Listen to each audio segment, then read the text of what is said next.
Chika Minute na po mga kapuso at ang makakasama natin sa chikahan ngayong Huwebes, ang sparkle singer and actress at kaayos na si Isabel Ortega.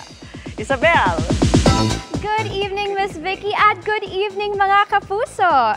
Mag-goodbye teens and hello 20s na si My Ilonggo girl Jillian Ward na mas maraming gustong ma-explore in life. Kabilang dyan na ang dream na makapag-cosplay kasama si Myrtle Sarosa at ma-experience ang magic of love. Makichika kay Lars Santiago. Catwoman, Wonder Woman, Spider Woman, at Mermaid. Ilan lang yan sa pagde-dress up ni Jillian Ward na sobrang kinagiliwan ng fans. Pero si Jill may gusto pa raw ma-achieve. Ang matry mag-full blast cosplay gaya ng ginagawa ng kanyang kapwa sparkle star na si Myrtle Sarosa.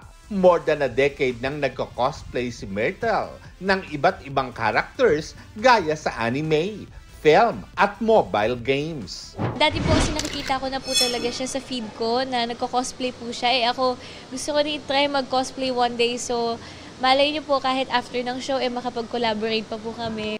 Pero ngayong dagdag sa cast ng GMA Prime series na may Ilonggo girl si Myrtle, nasabi na kaya ni Jill ang kanyang wish.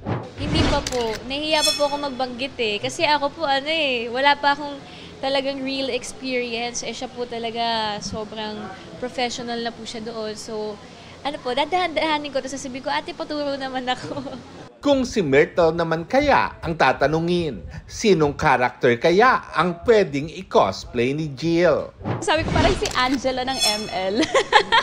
Kasi favorite character ko yan sa Mobile Legends. So when I look at her, sabi ko, ang angelic ng face niya, para talagang si Angela. Welcome kay Jillian ang pagdating ni Myrtle na gumaganap bilang si Venice na may bagong mukha pagkaraang mabuhusan ng asido. Second taping day pa lang po namin na magkasama. Pero super gaan niya po kasama, super bait po niya. Tapos yung boses niya napakalambing. Grabe, ang ganda ng pagkakaportray talaga ni Jill kay Venice. And of course, to be a part of the book too. And ituloy yung pag-portray niya kay Venice is really challenging para sa akin. Sa darating na Sunday ay ipagdiriwang ni Jillian ang kanyang 20th birthday.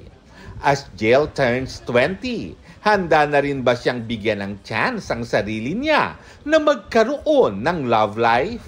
I think so. Actually po, napag-uusapan namin yan ni Mama and support naman po siya sa akin kasi sinasabi niya nga na gusto niya po ma-experience ko yung life. Minsan lang daw po ako magiging bata, so okay lang akong kiligin, okay lang makipag-usap po ako kasi alam ko naman po yung restrictions ko, may mga boundaries po ako. Actually kasi nga po like ko sinasabi, mas stricto po ako sa sarili ko kaysa stricto yung parents ko sa akin ngayon.